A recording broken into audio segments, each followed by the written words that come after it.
All right, today on Heavy Metal Frequency, I'm reviewing Queensryche, Operation Mindcrime. This is their most famous album, considered a progressive metal album. I'd say it's like a combination of progressive metal and like a slightly early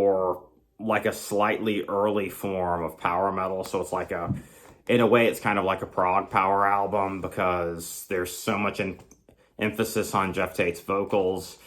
Um, Since this is a concept album, I recommend listening to the entire album in one sitting a couple of times, just to get a feel of it. Because sometimes with concept albums, they don't make much sense out of context. Like if you put on shuffle or something, like if you shuffle it or put on a playlist or something. And some stuff about the album real quick.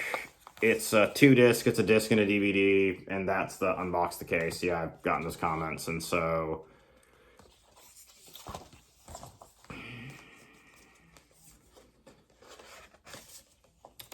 And the booklet and stuff, and so...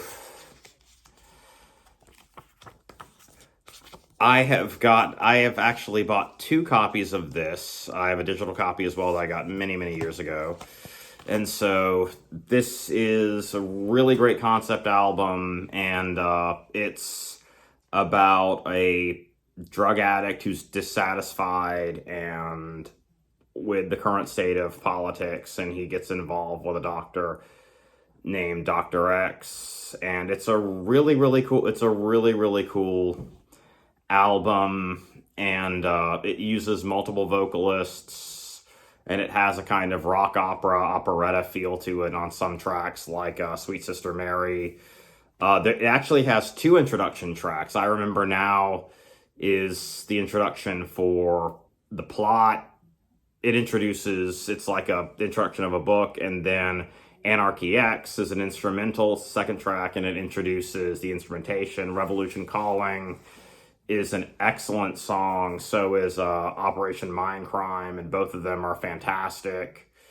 Same with Speak. It's very like progressive metal, 80s metal, power metal. It's like progressive metal, power metal, hair metal, basically. And so it's a really, really great album. And unlike some prog things, progressive metal albums, you don't necessarily have to spend a lot of time with this. It's just everything, because some of it's more accessible, some of it is proggier, is more technical, and because it's dynamic. There's a lot of range on here because of the technicality of the drumming, and Jeff Tate's vocal range is very impressive.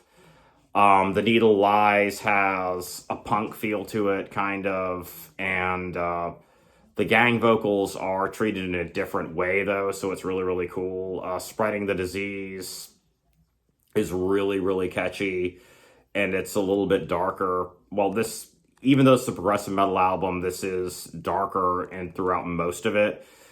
And other stuff, Breaking the Silence and I Don't Believe in Love are basically power ballads, and like cynical power ballads, and they're really, really great, and it's one after the other. It's 2 power ballads, one after the other, which is really, really cool. Eyes of a Stranger is another power ballad. It ends with another power ballad, so there's a lot of range on here with the instrumentation, with Tate's vocals, with all kinds of stuff, and this is a fantastic album. And I would say that I feel like for some reason this is a little bit easier to comprehend and digest than a normal progressive metal album, so you might not have to spend, unless you want to, you might not have to spend as much time listening to it. That's up to you as the listener.